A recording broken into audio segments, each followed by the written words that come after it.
దేవునికి మహిమ కలుగును గాక. చిన్న ప్రార్థన చేసుకుని వాక్యదానం చేద్దాం.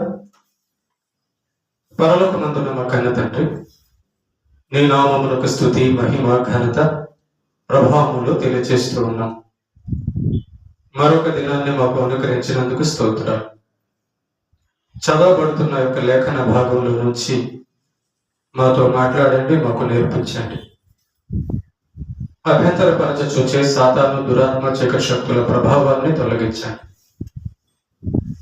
నీ పక్షాన నీవు నిలబెట్టుకున్న నీ దాసునైన నేను అల్పజ్ఞుడను, పాపిని, నిష్ప్రయోజకుడను అయినను నీ ప్రేమ, నీ కృప చేత నీవు నిలబెట్టావు. నేను మా అందరితో మాట్లాడి ఆత్మ సంబంధమైన మేలులతో మమ్మల్ని నింపి నడిపించమని క్రీస్తు యేసు పేరిట ప్రార్థిస్తున్నాం తండ్రి, ఆమేన్. ప్రేమైన దేవుని పిల్లరా, గత వారాల్లో మనము ధన్యులు ఎవరు, వారు ఏమి పొందుతారు అనే విషయాన్ని 2 భాగాల్లో నేర్చుకున్నాం. ఈ యొక్క పాఠము పెద్దది కనుక చాలా వచనాలు దీని గురించి ఉన్నాయి కనుక కొన్ని భాగాలుగా మనం నేర్చుకోవడం అనేది మంచిది.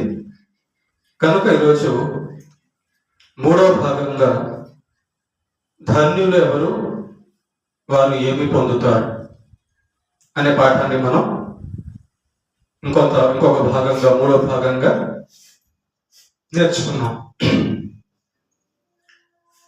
యిర్మీయా గ్రంథము 17వ అధ్యాయము 7వ వచనంలో ఒక మాట ఇలా వ్రాయబడి ఉంది. చదువుదాం. యిర్మీయా గ్రంథము 17వ అధ్యాయము 7వ వచనం. యెహోవాను నమ్ముకొనువాడు ధన్యుడు.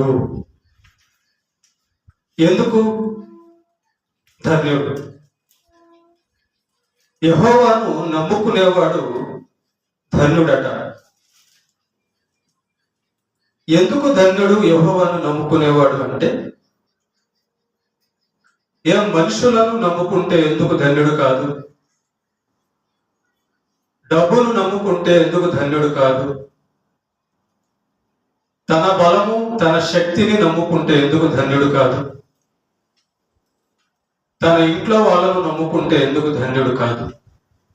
యెహోవాను మాత్రమే నమ్ముకుంటే ధన్యుడు అని ఎందుకు అన్నాడు అంటే, అక్కడే జవాబు ఉంది చూడండి. యెహోవాను నమ్ముకొనువాడు ధన్యుడు. ఎందుకంటే యెహోవా వానికి ఆశ్రయముగా ఉండును. ఆశ్రయము అంటే మనకు ఏ కష్టం వచ్చినా, ఏ నష్టం వచ్చినా, ఏ ప్రమాదం వచ్చినా, ఎలాంటి పరిస్థితి వచ్చినా ఆయన వద్ద పరిష్కారం దొరుకుతుంది. ఆయన మనల్ని రక్షించగలడు. కనుక యెహోవాను నమ్ముకొనువాడు ధన్యుడు. ఎందుకంటే మనుషులను నమ్ముకుంటే వాళ్ళు ఎక్కువ కాలం మనతో ఉండరు, వాళ్ళు శక్తిమంతులు కాదు. డబ్బును నమ్ముకుంటే అది మన ప్రాణాన్ని నిలబెట్టదు, తిరిగి తీసుకొని రాదు. మన జ్ఞానాన్ని, మన శక్తిని నమ్ముకుంటే మన శరీరము, మన జ్ఞానము కూడా మనకు నిత్య జీవాన్ని, ప్రాణాన్ని నిలబెట్టేది కాదు. మరి ఈ ప్రాణం ఇచ్చింది ఎవరు? దేవుడైన యెహోవాయే. మనల్ని మట్టిని మనిషిగా చేసింది ఎవరు? దేవుడే. మనల్ని కాపాడుతున్నది ఎవరు? దేవుడే. సర్వశక్తిమంతుడెవరు? దేవుడే. ఏదైనా చేయగలిగిన వాడెవడు? దేవుడే. కనుక దేవుణ్ణి నమ్ముకోవడం అనేది ధన్యత.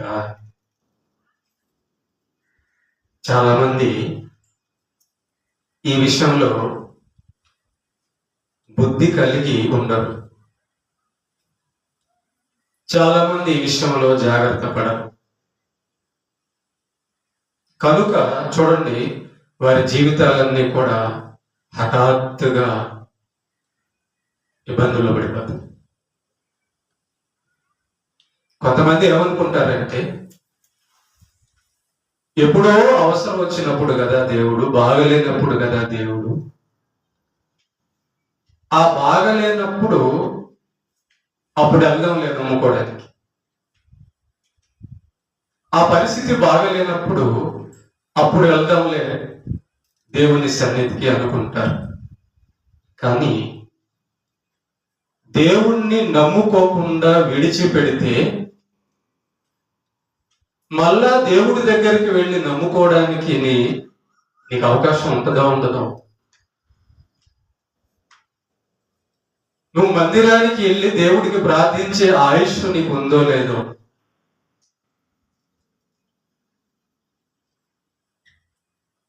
కనుక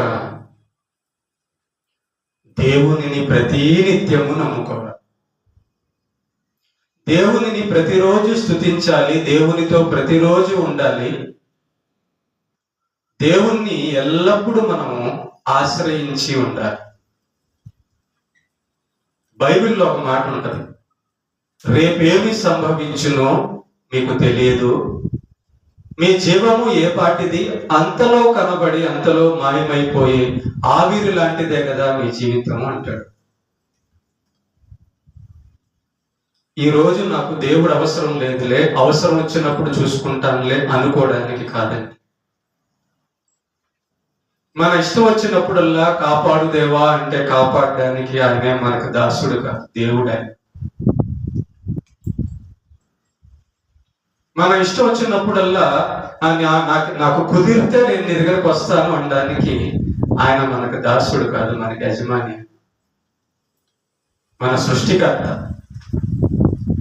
ఆయన ఏం చెబుతాడో అది మనం వినాలి, కానీ మనం ఏం చెబుతామో అది ఆయన వినాలన్నట్టుగా ఉండకూడదు. అణిగి మణిగి నిత్యము ఆయన పాదాల దగ్గర నమ్ముకొని ఉండాలి. అందుకే అంటున్నాడు ధన్యుడు. మరి ఆయన పాదాల దగ్గర ఉంటే ఇంకా సమస్య ఉంటుంది. కాపాడేవాడు ఆయనే కాబట్టి ఆయన రెక్కల కింద ఉంటే సమస్య ఉంటుంది. ఈ విషయం చాలా మంది తెలియక చూడండి, భక్తిహీన జీవితంలో సమస్యలు ఎదుర్కొంటుంటారు. భక్తిహీన జీవితం అంటే నిత్యము స్తుతించడం, నిత్యము దేవుని సన్నిధికి రావడం, నిత్యము ప్రార్థన చేయడం, నిత్యము వాక్యం చదవడం, నిత్యము ఆయన చెప్పినట్లుగా చేయడం కాకుండా అప్పుడెప్పుడు ఎప్పుడో కుదిరినప్పుడు అట్లా అన్నమాట. అలాంటి భక్తిహీనుల జీవితంలో హఠాత్తుగా శ్రమలు వచ్చి పడిపోతాయి. అలాంటి భక్తిహీనుల జీవితంలో ఏ రోజు ఏం జరిగిద్దో తెలియదు. కనుక యెహోవాను నమ్ముకున్నవాడు ధన్యుడు. ఎందుకు అంటే ఆయన వానికి ఆశ్రయముగా ఉండును. చూసారా? ఎందుకు ఆయన్ని నమ్ముకుంటే మేలు ధన్యత అంటే, ఆయన్ని నమ్ముకున్న వారికి ఆయన ఆశ్రయం, ఆయన రక్షకుడు, ఆయన కాపరి, ఆయన తండ్రి, ఆయన శక్తిని ఇచ్చేవాడు. ఆయన కాపాడితే ఇంకెవడు కూడా ఆయన చేతుల్లో వచ్చి ఏమీ చేయలేడు. ఏమా?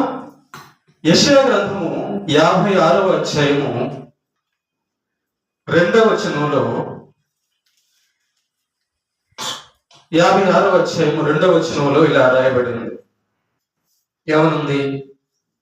నేను నియమించిన విశ్రాంతి దినమును అపవిత్రపరచకుండా దానిని అనుసరించుచు ఏ కీడు చేయకుండా తన చేతిని బిగపెట్టువాడు ధన్యుడు అంట. ఇది దేవుడు చెబుతున్న మాటలంట. మానవులు చెప్పిన మాటలు కాదు, దేవుడు చెబుతున్న మాటలు. ఎవరు దేవుడు దృష్టిలో ధన్యులు, ఎవరు దేవుడు విషయంలో, దేవుడు చెబుతున్న మాట విషయంలో మేలు కలిగిన వాళ్ళు అంటే ఆయన చెబుతున్నాడు. మరి ఆయన చెబితే గొప్పదే, మరి ఆయన చెబితే మంచిదే, ఆయన చెబితే అది కరెక్టే. దేవుడు అంటున్నాడు, నేను నియమించిన విశ్రాంతి దినమును అపవిత్రపరచకుండా. విశ్రాంతి దినమును అపవిత్రపరచడం ఏంటండి? విశ్రాంతి దినమును అపవిత్రపరచడం అంటే ఏంటో చెప్తాను. దేవుడు ఆయనను ఆరాధించడానికంటూ మనుషులకు ఒక దినాన్ని నియమించాడు. అది ఆదివారం అనుకోండి, లేదా మందిరం ఎప్పుడు జరుగుతుందో ఆ రోజు అనుకోండి, ఆరాధన జరిగే రోజు. దేవుడు నీవు నన్ను వచ్చి ఆరాధించాలి అని ఒక ఆజ్ఞ, ఒక దినము నియమించగా, ఆ ఆరాధించవలసిన దినమును మందిరానికి వెళ్ళకపోవడము ఆరాధన దినమును అపవిత్రపరచడం.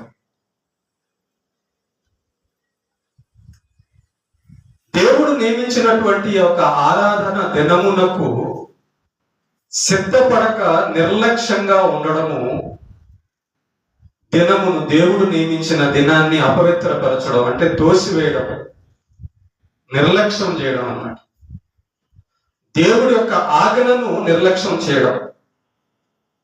చూసారా, మనం దేవుడు నియమించిన ఆరాధన దినాన్ని ఏ రోజైతే మిస్ అవుతామో, రాము, ఆ రోజు మన జీవితంలో అపవిత్రమైన రోజు, పాపము చేసిన రోజు అని అర్థం.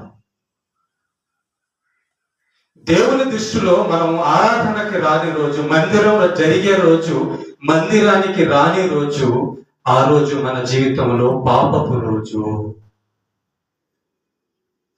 గుర్తుపెట్టుకోండి. ఒక చిన్న విషయం చెప్తాను. సాతానుగాడు ఒక మనిషి దేవుడి దగ్గరికి వెళ్తే వాడు బాగుపడతాడు, వాడు నీతిమంతుడు అవుతాడు, వాడు ఆశీర్వదింపబడతాడు, వాడు పరలోకానికి వెళ్తాడని సాతాను ఏం చేస్తాడంటే, ఆరాధనకు పాల్గొంటే వీడు ఆశీర్వాదం పొందుతాడని, ఆరాధనకు పాల్గొనకపోతే వీడు పాపి అయ్యి శపించబడి సమస్యల్లో పడతాడని వాడు ట్రిక్ ప్లే చేస్తాడు. చూడండి, ఒక ఆమెకి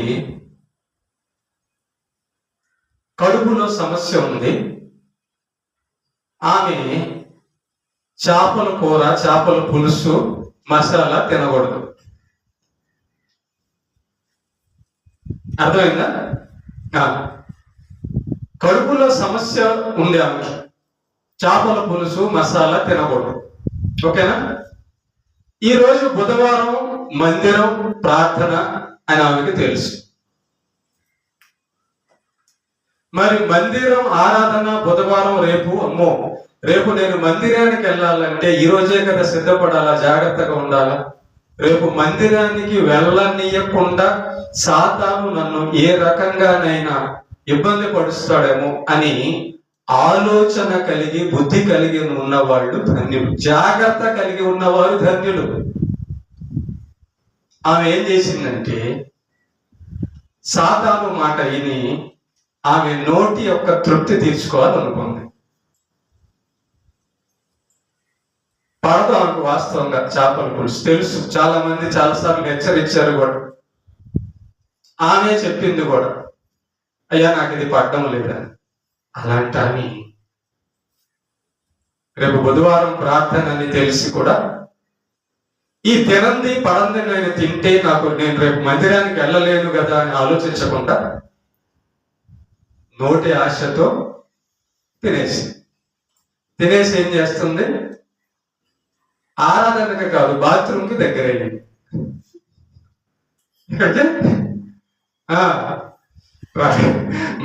మందిరానికి వచ్చి ప్రార్థన చేయాల్సిన ఆమె బాత్రూమ్కి ఇంటికి తిరుగుతుంది. చూసారా? కాబట్టి ప్రేమ దేవుడు బిడ్డారా, గుర్తుపెట్టుకోండి, బుద్ధి కలిగి మనం ఎప్పుడు కూడా దేవుని విషయంలో ఉండాలని చెప్పని దేవుడు మనకి మేలుకరమైన మాటలు బైబిల్ వాక్యంలో అందించారు. గుర్తుపెట్టుకోండి,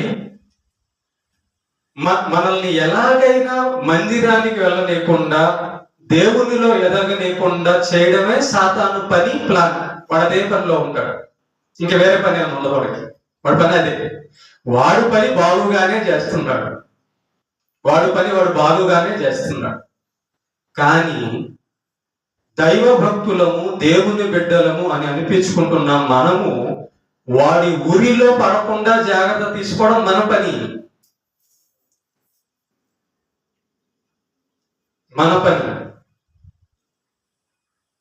నోటికి కాదు, కడుపుకు పడేది తినాలి. దేవుణ్ణి ఆరాధించడానికి మనకి ఏదైతే అడ్డొస్తుందో ముందుగా జాగ్రత్త పడాలి. వచ్చింది కదా అని ఏది పడితే తినేస్తే దేవుణ్ణి ఆరాధించకుండా చేస్తాడు. చూడండి, భక్తిహీనుల జీవితాల్లో చూస్తే వారు ఎందుకు దేవునికి దూరం అయిపోతున్నారు అంటే వాడు సాతాను మాటకి లోబడ్డారు, ఆరాధనకు దూరం అయ్యారు. ఓకే, ఇక్కడ అదే మాట అంటున్నాడు. చూడు, కింద ఏమంటున్నాడంటే నేను నియమించిన విశ్రాంతి దినం అపవిత్రపరచకుండా దాన్ని అనుసరించడం అంటే అదే అర్థం ఏంటో తెలుసా? ఈ రోజు శనివారం, రేపే ఆదివారం, రేపు నేను ఆరాధనకు వెళ్ళాలంటే ఈరోజు జాగ్రత్తగా ఉండాలి. రేపు బుధవారం, మంగళవారమే జాగ్రత్తగా ఉండాలి. దేవుని సన్నిధిలోనికి వెళితే ఆశీర్వాదాలు కానీ శాపాలు రావు. దేవుడు కంటే డబ్బు గాని, మనుషులు గాని ఏది కూడా గొప్పగా. మనము దేవుణ్ణి పక్కన పెట్టి వేటి దగ్గరికి అయితే వెళ్తామో అవి మనకు ఆరోగ్యాన్ని, ప్రాణాన్ని నిలబెట్టవు. కాబట్టి దినాన్ని, దేవుడు నియమించిన దినాన్ని అనుసరించండి అంటున్నాడు. అంటే శనివారం వచ్చేసరికి ఆదివారం గురించి ఆలోచించాలి, మంగళవారం వచ్చేసరికి బుధవారం గురించి ఆలోచించాలి. అనుసరించడం అన్నమాట. రేపు కదా 1వ తేదీ అనగా 30వ తేదీ ఆలోచన చేస్తుంటారు, మాకు రేపు పింఛన్ వచ్చిందిగా. అవునా? అంతే కదా? అంటే ఆలోచించారా? అలాగే ఆలోచిస్తారు. అవునా కదా? మరి దేవుడి విషయంలో ఇంకెంత బాగా ఆలోచించారు కదా. కాబట్టి దినమును అనుసరించాలట. దేవుడు నియమించిన దినములను, దేవుడు కోసం ఆరాధించవలసిన దినములను, దేవుడిచ్చిన ఆజ్ఞలను అనుసరించాలి అంటున్నాడు. అనుసరించేవారు ధన్యులట. ఏమి? దేవుడి యొక్క నియమించిన ఆ దినములను, వాక్యాలను అనుసరిస్తే ఎందుకు ధన్యులు? మందిరం తప్పకుండా క్రమంగా ఆరాధనకు వస్తే ఎందుకు ధన్యులు? బైబిల్ చదివితే ఎందుకు ధన్యులు? ప్రార్థన చేస్తే ఎందుకు ధన్యులు అంటే చెప్తున్నాడు కింద, ఏ కీడు చేయకుండా తన చేతిని బిగబట్టువాడు ధన్యుడు. చూసారా? దేవుడి ఆరాధనకు వచ్చేసామనుకో, మందిరానికి ఇక్కడికి వచ్చేసామనుకో, ఇక్కడ కూర్చున్న మనమందరం దేవుడి దృష్టిలో ఉన్నాం. దేవుని మందిరంలో కూర్చున్న వారందరూ కూడా, ఆయన కోసం వచ్చిన వారందరూ కూడా ఆయన కనుచూపులో, ఆయన కాపుదలలో, ఆయన భద్రతలో ఉన్నాం. కనుక మనకు ఏ సమస్య వచ్చినా, ఎటువంటి ప్రమాదం వచ్చినా ఆయనను ఆశ్రయించి మందిరంలో కూర్చున్నాం కాబట్టి మనల్ని కాపాడే బాధ్యత దేవుడిది. ఏ కీడు చేయకుండా తన చేతిని బిగపట్టువాడు ధన్యుడు. చూసారా? చేతిని బిగపట్టువాడు ధన్యుడు అంటే మనస్సును అణుచుకొనువాడు ధన్యుడు అని అర్థం. అంటే దేవుడు ఏం చెప్పాడో ఆ ఆజ్ఞను మేరకుండా, ఏ కష్టమైనా ఎంత శ్రమైనా ఓర్చుకొని చేతులు బిగబట్టుకొని నష్టమైనా నష్టమవునీలే, ఎవరన్నా కొడతారా కొట్టనీలే, ఏ బాధ అయినా వస్తుందా రానిలే అని కీడు చేయకుండా చేతిని బిగపట్టుకునేవాడు ధన్యుడంట. ప్రేమ దేవుడులారా, ఆ ప్రకారము చేసి దానిని రూఢిగా గైకొను నరుడు ధన్యుడు. చూసారా, మన వద్దకు వచ్చి సాతాను చెడు ఆలోచనలు చెడు కార్యాలు చేయమని చెప్తాడు. అప్పుడు వాడు ఇచ్చిన ఆలోచనను మనం కొనసాగనీయకుండా మన మనస్సును బిగపట్టుకోవడమే మన చేతులను బిగపట్టుకోవడం. వాడి ఆలోచనను కొనసాగనీయకుండా మనం దేవుని దగ్గరికి వెళ్ళిపోవడమే, దేవుడు చెప్పింది వినడమే మన మనస్సును మన చేతిని బిగపట్టుకోవడం. ఎప్పుడైతే గుర్తుపెట్టుకోండి, మనం దేవుడు చెప్పిన దాన్ని అనుసరిస్తాము, కష్టమైన నష్టమైన అనుసరిస్తాము, నేరం చేయకుండా చెడు చేయకుండా మన చేతిని బిగపెట్టుకుంటాము, అప్పుడు దేవుడి దృష్టిలో మనం పడతాం. దేవుడు మనల్ని చూస్తూ ఉన్నాడు. దేవుడు మన విషయంలో చూసి చాలా సంతోషపడతాడు. చూడు, ఆకలేసినా కూడా దొంగతనం చేయలేదు, నన్ను మందిరానికి వస్తే నన్ను నమ్మితే చంపేస్తామన్నా కూడా భయపడలేదు. నా కోసం వచ్చాడు, నా కోసం వచ్చింది, నన్ను సంతోష పెట్టడానికి, నన్ను ఆశ్రయించింది, నన్ను మహిమపరిచి ఘనపరచడానికి నా పాదాలు ఆశ్రయించిందని దేవుడు ప్రతి ఆపత్కాలములో మనల్ని కాపాడతాడు. అసలు దేవుని మందిరానికి వచ్చి ఆరాధించడం అనేది మహాభాగ్యం అయితే, దాన్ని పోగొట్టుకోవడం మహాదరిద్రం. అంతే కదా. దరిద్రపు పనులు చేస్తే దేవుణ్ణి ఆరాధించే భాగ్యం పోద్ది. మన మనసులో ఉండాలండి, ఎప్పుడు కూడా మన మనసులో దేవునికి గొప్ప విలువైన స్థానం ఉండాలి. ఆయన తర్వాతే నాకెవరైనా ఏదే అని అనుకున్నాం అనుకో, ఆయన ఏం చెబుతున్నాడో దాన్ని పాటించే ప్రయత్నంలో మనం ఉన్నామనుకో, మన ఆలోచనలకు, మన కార్యాలకు, జీవితానికి, అడుగులకు దేవుడి యొక్క కృప తోడు ఉంటుంది. ఎందుకంటే మనం ఆయన గురించి ఆలోచిస్తున్నాం కాబట్టి. చూడు, నేరం చేయాలన్న ఆలోచన వాడికి లేదు. సాతాను ఎంత ప్రేరేపించినా వాడు ఓర్చుకుంటున్నాడు, ఆమె ఓర్చుకుంటుంది అని దేవుడు మనల్ని చూసి చాలా సంతోషపడతాడు. తన చేతిని కీడు చేయకుండా తన చేతిని బిగపెట్టుకునేవాడు ధన్యుడు అంట. కీడు వచ్చినప్పుడు దేవుడి చేత కాపాడబడతాడు.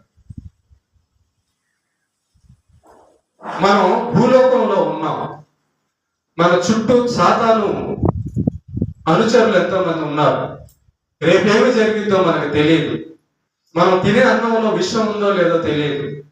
మనం తాగే నీళ్ళల్లో ఏమన్నా పడున్నాయో లేదో తెలియదు.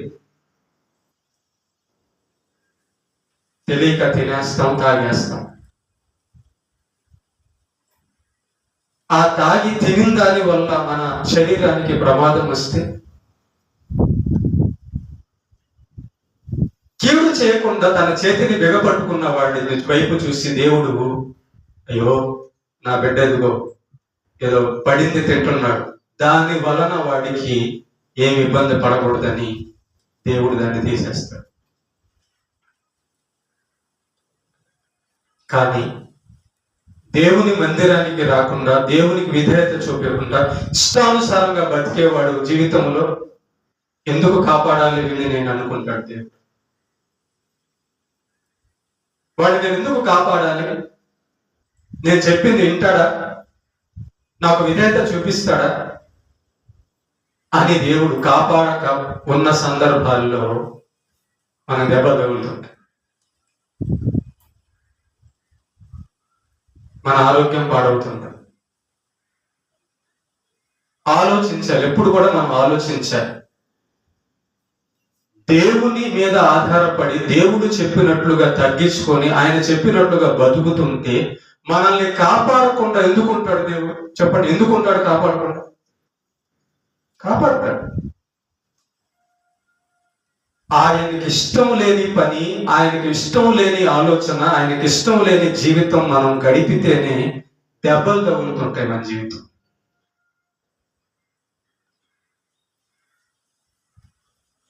దేవుడి వైపు చూడాలంటే మనం దేవుడు ఏం చెబుతున్నాడో అది చేయాలి.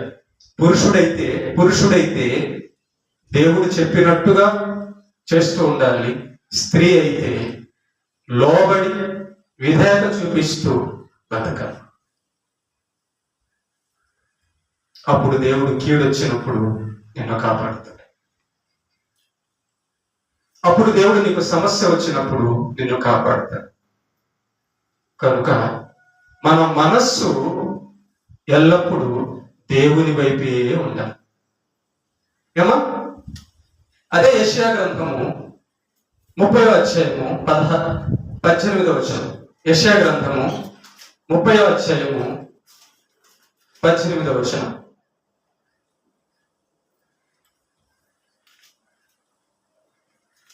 యెషయా గ్రంథము 30వ అధ్యాయము 18వ వచనం. కావున మీ యందు దయ చూపవలనని యెహోవా ఆలస్యం చేయుచున్నాడు, మిమ్మును కరుణింపవలనని ఆయన నిలవబడి ఉన్నాడు. యెహోవా న్యాయము తీర్చు దేవుడు, ఆయన నిమిత్తము కనిపెట్టుకొను వారందరూ ధన్యులు. ఆయన కోసం కనిపెట్టుకునే వాళ్ళు ధన్యులట. ఎందుకు ప్రభువా? నీ కోసం కనిపెట్టుకుంటే ఎందుకు ధన్యులు? నీకోసం మేము కనిపెట్టుకుంటే మమ్మల్ని ధన్యులు అని ఎందుకు అన్నావు? దానివల్ల ఏంటి మాకు ఉపయోగం, ప్రయోజనం అంటే చూడండి, ఆయన నిమిత్తం కనిపెట్టుకొనువారు అంటే, దేవా నీ దగ్గర నుంచే నాకు ఏదైనా మేలు రావాలి, నువ్వు చేయగలవు, నేను నిన్నే ఆశ్రయించి నీ వద్దే కనిపెడతా, నీ దగ్గర నుంచి వచ్చే వరకు కనబెడతా. అలాగా మనం అనుకున్నప్పుడు దేవుడు ఏం చేస్తాడంటే, నేనిచ్చే వరకు ఆగుంటావా? అవును ప్రభు. వేరే దగ్గరికి వెళ్ళిపోవా? వెళ్ళను ప్రభు. నువ్వు ఇస్తే వరకు ఆ గేట్ దగ్గర ఉంటా. ఇక్కడ ఒక మాట ఆలోచించదాం. డబ్బు కావాలి మనకు. సుమారు ఉదాహరణ చెప్తాను. ఒక ఆయన దగ్గరికి వెళ్ళాం, అయ్యా కొంచెం డబ్బులు కావాలి ఇవ్వండి అంటే, సరే నేను స్నానం చేస్తున్నాను కాసేపు అక్కడ ఉండయా అన్నాడు. కొంచెం వెయిట్ చేయి, కనిపెట్టి అన్నాడు. మరి ఆయన స్నానం చేసి వచ్చే వరకు ఉంటే డబ్బులు వస్తాయి కదా, ఇస్తాడు కదా. నేను డబ్బులు అడగడానికి వస్తే నువ్వు స్నానం చేసి నన్ను వెయిట్ చేయమంటావా? నేను అంత కేతానా అని వెళ్ళిపోయి అక్కడక్కడ మొత్తం తిరిగాడు. ఎక్కడ కూడా దొరకలేదు.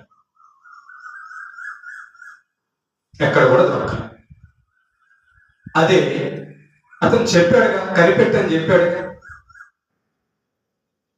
ఎందుకంత తొందర, ఎందుకంత ఆవేశం, ఎందుకంత గర్వం?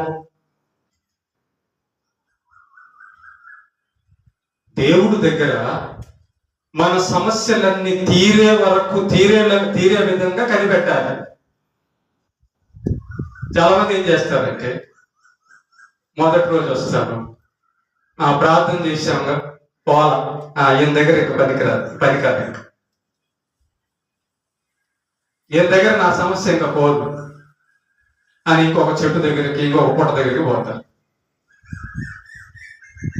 దేవుడు అంటున్నాడు, ఆ మనసు చూస్తాడు దేవుడు. అందుకే చూస్తాడు అంటే, నా కోసం నాకు విలువిచ్చి నేను చేసేదాకా కనిపెడతాడా అని చూస్తాడు దేవుడు మనసుని.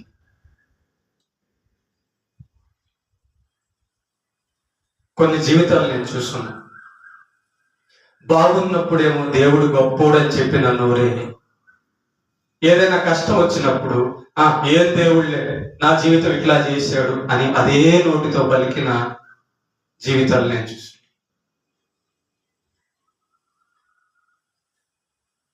దేవుడి వద్ద నుంచి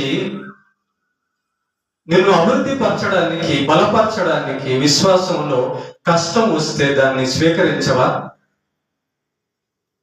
దేవుడి వద్ద నుంచి మళ్ళా నీకు మంచి రోజులు వచ్చేదాకా కనిపెట్టుకోవా? యోబు గారు చూడండి ఒకసారి. యోబు గారి యొక్క విశ్వాసంలో దేవుడు మంచి రోజులు తనకు తెచ్చే రోజు వరకు కనిపెట్టాడు. నువ్వు ఎందుకు కనిపెట్టవాలగా? అందుకే అనుకున్నాడు, నేను చేసే వరకు కనిపెడతావా? నేను ఇచ్చే వరకు ఆగుతావా? పక్కకి వెళ్ళిపోతావా? పక్కకి వెళ్ళిపోయేవాడు పోగొట్టుకుంటారు, ఆగలేని వాళ్ళు పోగొట్టుకుంటారు. ఓపికగా కనిపెట్టుకో. పొలంలో రైతు విత్తనాలు వేసాడు, అది పెరిగి పంట ఫలాలు ఇచ్చే వరకు ఓపిక ఉండొద్దా? విత్తనం వేసిన రోజే మరుసటి రోజు వచ్చి ఏది కాయలు రాలేదని చూశాడు అనుకో, బాగున్నా, కరెక్ట్ కదా ఏమా? కనుక ఆయన నిమిత్తము కనిపెట్టుకొని వారు ధన్యులు. ఎందుకంటే చూడండి, కింద రాశాడు, అక్కడే రాశాడు, మీ యందు దయ చూపించవలనని యెహోవా ఆలస్యము చేయుచున్నాడు. దయ చూపించాలని ఆలస్యం చేస్తాడట ఆయన. మనం ప్రార్థన చేయంగానే జవాబు ఎందుకు రాదో తెలుసా? కొన్నిసార్లు మనం దేవుణ్ణి అడగంగానే మనకు వెంటనే పని ఎందుకు కాదో తెలుసా? దానికి కారణం దేవుడు చెప్తున్నాడు, నువ్వు కనిపెడతావో లేదని. నువ్వు నా కోసం కనిపెడతావో లేదని, నిలబడతావో లేదో అని చూద్దామని అంటున్నాడు. కనిపెట్టాలి. ఊరికి వెళ్ళేటప్పుడు 1 గంట ట్రైన్ లేట్ అంటే కనిపెడతాం కదా. ఎవరో మనిషి, మనకు కావాల్సిన మనిషి 1 గంట లేటుగా వస్తాడంటే కనిపెడతాం కదా. కనుక దేవుని కనిపెట్టేవాళ్ళు, దేవుడు కార్యం చేసే వరకు ఆయన కోసం కనిపెట్టుకునే వాళ్ళందరూ ధన్యులు. ఆయన 2వ రాకడలో వస్తా అన్నాడు, జాగ్రత్తగా మనం అన్నాడు. కానీ ఆయన వస్తాడని చెప్పి కనిపెట్టుకునే వాళ్ళు ధన్యులు. ఆదివారం ఆరాధన వస్తుందని కనిపెట్టుకునే వాళ్ళు ధన్యులు. దేవుని వాక్యం వినే రోజు అబ్బా నాకు రేపు రాబోతుందని కనిపెట్టుకునే వాళ్ళు ధన్యులు. వాళ్ళకట దేవుడు దయ చూపించి కరుణ చూపించాలని కొంచెం ఆలస్యం చేస్తాడు. ఆయన కనికరం మన మీదకి వచ్చింది అనుకో, ఇంక కావాల్సిందే ఉంటుంది. మనం ఎప్పుడు కూడా కోపపడితే దేవుడు దయ కరుణ మన మీదకి రాదు, గుర్తుపెట్టుకోండి. ఆవేశపడితే దేవుడు కరుణ దయ రాదు. మనం ఎవరి దగ్గర కన్నా అడగడానికి వెళ్ళినప్పుడు తగ్గించుకొని బతిములాడి వాళ్ళు ఇచ్చే వరకు వాళ్ళని కోపపరచకుండా పని జరిపించుకోవాలి. గర్వము, కోపము, బుద్ధిహీనత పని కానివ్వదు. దేవుడు మన మనస్సును చూసి మనకిస్తాడు. చిన్నపిల్లలకి గొడ్డలు ఇస్తామా? ఇవ్వము. దేవుడు మన మనస్సును చూసి మనకిస్తాడు ఏమా? కనుక దేవుడు మనకి ఇచ్చే వరకు అది ఏదైనా కానీ కనిపెట్టుకొని ఉండాలి. 38 సంవత్సరాల రోగి చూడండి, 38 సంవత్సరాలు కనిపెట్టాడు, పొందాడు స్వస్థత. ఏంటి ప్రభు 38 సంవత్సరాలు కనిపెట్టాలా?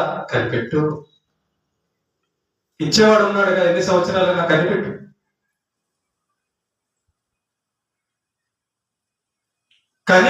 కనిపెట్టకపోతే నష్టపోతాం. కనిపెట్టకపోతే దేవుని యొక్క దయ, దేవుని యొక్క కరుణ మన మీదకి రాదు. మనం కనిపెట్టేటప్పుడే దేవుడికి మన మీద దయ కలుగుతుంది. ఎలాగంటే కొన్నిసార్లు నాకు ఎవరైనా ఏదన్నా సహాయం చేస్తారు అన్నప్పుడు అక్కడే కూర్చునేవాడిని. వాళ్ళు వస్తామన్న టైం కంటే దాటి 2-3 గంటలు ఆలస్యంగా వస్తారు. వచ్చినప్పుడు నేను అక్కడే కూర్చునేవాడిని. అప్పుడు వాళ్ళు అనేవాళ్ళు, ఏంటన్నా లేట్ అయినా కూడా ఇంతసేపు అక్కడే కూర్చున్నావు, నువ్వు వస్తా ఉన్నావు కదా. చూసారా? అప్పుడు వాళ్ళకి ఏం కలిగింది అంటే దయ కలుగుతుంది. అయ్యో, మనం చెప్పినా లేట్ చేసినా ఇంకా కూర్చోన్నాడు, వెయిట్ చేస్తున్నాడు. పని ఇలా జరిగేది దేవుడి దగ్గర. తిట్టుకోకూడదు, సనుక్కోకూడదు, ఆవేశపడకూడదు, తొందరపడకూడదు. ఆయన దేవుడు ఒక్క మాట చెప్పాడంటే జీవితం మారిపోద్ది. ఒక్క మాట సెలవిచ్చాడంటే జీవితం మారిపోద్ది. అలాంటి దేవుడి దగ్గర మనం కోపాలు, సనుగుళ్ళు, తొందరపడ్డాలు వలన దేవుడు చూసి, ఒక గంట నా కోసం ఉండలేవా చర్చిలో? నా కోసం మాటలు పడలేవా? నా కోసం దెబ్బలు తినలేవా? అవునా? మరి నేను ఎందుకు నీకు చేయాలి అంటాడు. ఆయనకు మన మీద ఆయనకి కరుణ, దయ కలగాలంటే ఆయన చెప్పింది కనిపెట్టుకో. ఆయన నిమిత్తం కనిపెట్టుకునేవారు ఇందుకు ధన్యులు. ఓకేనా? ఇంకో మాట చూద్దాం. సామెతల గ్రంథము 29వ అధ్యాయము 18వ వచనం. సామెతల గ్రంథము 29వ అధ్యాయము 18వ వచనం. ధర్మశాస్త్రమును అనుసరించువాడు ధన్యుడు అన్నాడు. ధర్మశాస్త్రం అంటే ఆయన వాక్యము, బైబిల్. ఆయన వాక్యము, బైబిల్, ఆయన మాట. ఏంటి ప్రభువా, నీ మాట అనుసరిస్తే, నీ మాట ప్రకారం చేస్తే ఎందుకు ధన్యుడు? దానివల్ల ఉపయోగం ఏంటి? ఇలాగే కదా కొంతమంది అనుకుంటారు. కొంతమంది ఏమనుకుంటారంటే, ఆ బైబిల్లో ఉన్నది చేస్తే నాకేం లాభం, ఆ బైబిల్లో ఉన్న దేవుడి మాటలు పాటిస్తే నాకేంటి? వాళ్ళు అనుకుంటారు బైబిల్లో ఉన్న దేవుని మాటల ప్రకారం పాటిస్తే వాళ్ళకి ఏమి లాభం లేదా, బైబిల్లో ఉన్నది చేస్తే, అనుసరిస్తే వాళ్ళకి ఏం ప్రయోజనం లేదని అనుకుంటారు. కానీ దేవుడు అంటున్నాడు, ధర్మశాస్త్రమును అనుసరించేవాడు ధన్యుడు అట. ఎందుకు అంటే చూడండి, అసలు ధర్మశాస్త్రము, ధర్మశాస్త్రం, బైబిల్ అంటే ధర్మం అండి, న్యాయం అండి. బైబిలు మనల్ని నీతిలో నిలబెడుతుంది, ధర్మంలో నిలబెడుతుంది. నువ్వు నీతిమంతుడు అవుతావు, ధర్మాత్ముడు అవుతావు, ధర్మము చేయువాడు అవుతావు. ఇక్కడ ఏమంటున్నాడంటే, ధర్మశాస్త్రమును అనుసరించేవాడు ఎందుకు ధన్యుడంట అంటే, పైన ఒక మాట రాస్తుంది, దేవత్తి లేని ఎడల జనులు కట్టులేక తిరుగుతారట. నిజమే. దేవుడు మనల్ని ఎందుకు బైబిల్ ఇచ్చి దాని ప్రకారం నడవమన్నాడంటే, ఈ బైబిల్ ప్రకారం మనం నడుస్తుంటే ఒక కట్టడిలా, ఒక విధానంలో, ఒక నియమంలో, ఒక నీతిలో, ఒక మంచిలో ఉంటాం. ఒక కట్టడిలో ఉంటాం. అదే బైబిల్ మన జీవితంలో, వాక్యం మన జీవితంలో లేదనుకో, కట్టులేక తిరుగుతాం. కట్టులేక తిరిగితే దొంగ అవుతాం, వ్యభిచారులు అవుతాం, తాగుబోతులు అవుతాం, నరహంతకులు అవుతాం, జీవితాన్ని పాడు చేసుకుంటాం, సమస్యల్లో పడతాం, రకరకాల బాధలు తెచ్చుకుంటాం కట్టడి లేకపోతే. చూసారా, నిన్న జస్ట్ పిల్లల బస్సు అట్ట తిరిగింది, వెనకాల వచ్చి ఒక లారీ కొట్టేసి. కట్టడ పాటించకపోతే, కట్టడి పాటించకపోతే డేంజరే, ప్రమాదం.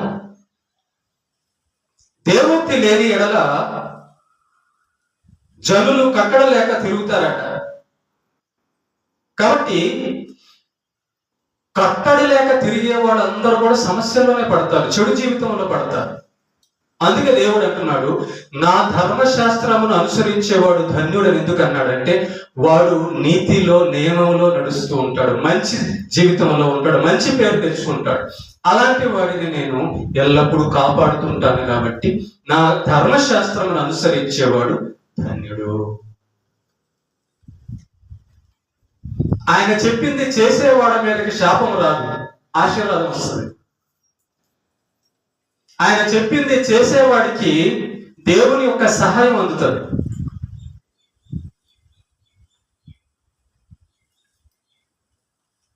దేవుని మాట తీసుకొని మనం ఆలోచించి పాటించాలి. దేవుడు మనకు మేలు కలగడానికే కదా ఈ మాటలన్నీ చెప్తున్నాడు. మనం అంటుంటాం మంచం మీద పడి, దేవా నన్ను ఎందుకు, నా వైపు ఎందుకు చూడటం లేదు, నాకెందుకు సహాయం చేయడం లేదంటే మంచం మీద అడుగుతుంటాం. ఇక ముందే అందుకే ఆ మంచంలో పడకూడదనే కదా ఈ కట్టడిచ్చింది నేను. ఆ సమస్యల్లో పడకూడదనే కదా నా ధర్మశాస్త్రం ఇచ్చింది నీకు. దీన్ని పాటించకపోవడం వల్లే కదా నువ్వు మంచంలో పడ్డావు అంటాడు.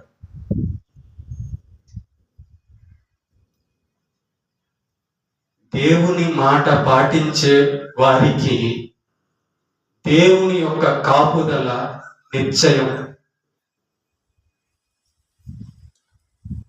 మనల్ని కాపాడాలి అంటే దేవుడే కాపాడాలి.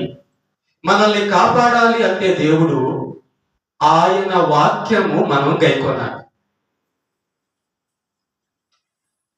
ఆయన వాక్యము గైకొంటున్నప్పుడు దేవుడి వైపు మనం చూసి ఒక మాట అనొచ్చు, ప్రభువా నువ్వు చెప్పినట్లు బతుకుతున్నాను కదా, నువ్వు చెప్పినట్లుగా చేస్తున్నాను కదా, నా మీద కొంచెం దయ చూపించయ్యా అనొచ్చు. ధైర్యంగా అనొచ్చు, అన్నమాట అనొచ్చు. షడ్రకు, మెషకు, అబేద్నెగోలు, దానియేలు ఆ మాట అన్నారు, రాజా నువ్వు మమ్మల్ని అగ్నిగుండంలో వేయాలనుకుంటున్నావేమో, మా దేవుడు మమ్మల్ని కాపాడు. ఎలా అనగలిగారు అన్నమాట? మా దేవుడు మమ్మల్ని కాపాడుతాడని ఎలా అనగలిగారంటే, వారు దేవుని కట్టడలో ఉన్నారు,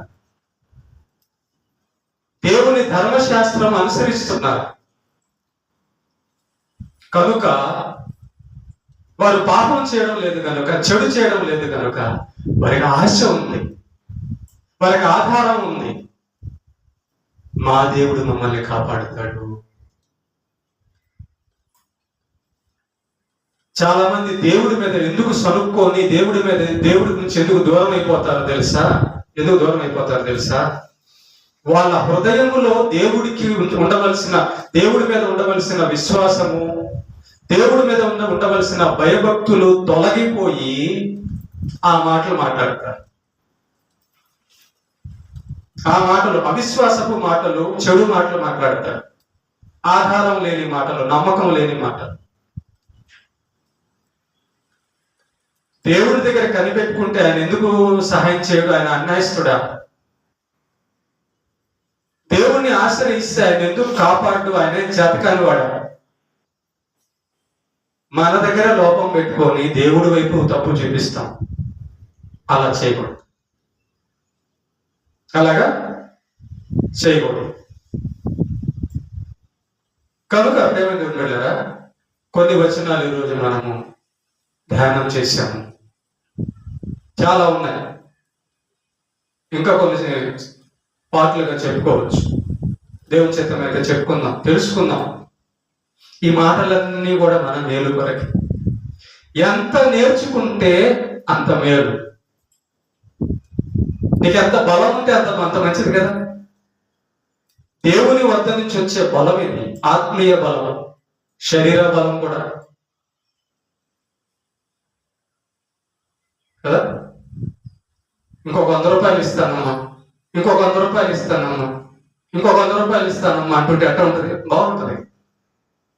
దేవుడు కూడా ఆయన మాటల చేత మనల్ని దినదినము బలపరుస్తూ ఉంటాడు ఏమా. కనుక ధర్మశాస్త్రమును, దేవుని వాక్యమును మనం అనుసరించిన ఎడల మనము కట్టడలో ఉంటాం. అన్నమాట ఏమా.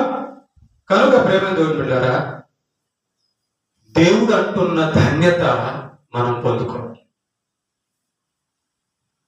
దేవుడి నోట నుంచి ధన్యుడా ధన్యురాలా అని అనిపించుకోవాలంటే ఇదిగో ఆయన ఏం చెప్పాడో అది చేయాలి. ఆయన ఏం చెప్పాడో అది చేస్తే మన జీవితానికి భద్రత, ఆరోగ్యము, మంచి జరుగుతుంది, మేలు జరుగుతుంది. ఆయన తన మాటను మనకు ఆశీర్వాదంగా ఇచ్చాడు. తన వాక్యాన్ని మనకు ఆశీర్వాదంగా ఇచ్చాడు. దాన్ని పాటిస్తే చాలు. ఆయన మాట తప్పడు. నా మాట ఎవడు గైకొనునో వాడు ధన్యుడు అన్నాడంటే గైకునేవాడు ధన్యుడే. మరి గైకునేవాడు ఆయన దీవెనలో, ఆయన కృపలో ఉన్నవాడే, మరి పొందుతాడు.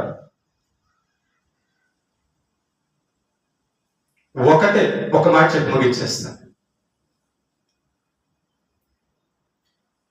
దేవుడు ఏం మాట చెబుతున్నాడో ఆ మాట కాదనకుండా, నిర్లక్ష్యం చేయకుండా ఆయన వాక్యము మనం పాటించుతూ పోవడమే ఈ జీవిత కాలంలో మనకున్నటువంటి విధి, మేలు. మనము మన ఇష్టానుసారంగా తిరిగి మన ఇష్టానుసారంగా అంతకాలం బతకడానికి మన చేతుల్లో ఈ కాలము, ప్రాణము లేదు. కనుక దేవుని ఇష్టానుసారంగా మనం బతుకుతూ ఆయన పాదాల దగ్గర తగ్గించుకొని వెళ్ళిపోవాలి ఈ బతుకులు. ఓకేనా? తినడానికి, తాగడానికి మాత్రమే దేవుడు మనల్ని భూమి మీద పుట్టించలా. తినడానికి, తాగడానికి, సుఖపడడానికి మాత్రమే దేవుడు మనల్ని భూమి మీద పుట్టించలా.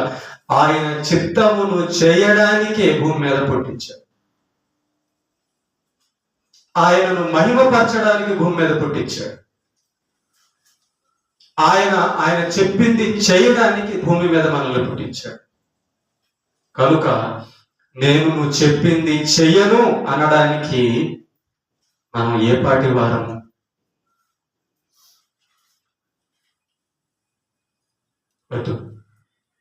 దేవుడు చెప్పింది చెయ్యక దెబ్బలు తినకూడదు.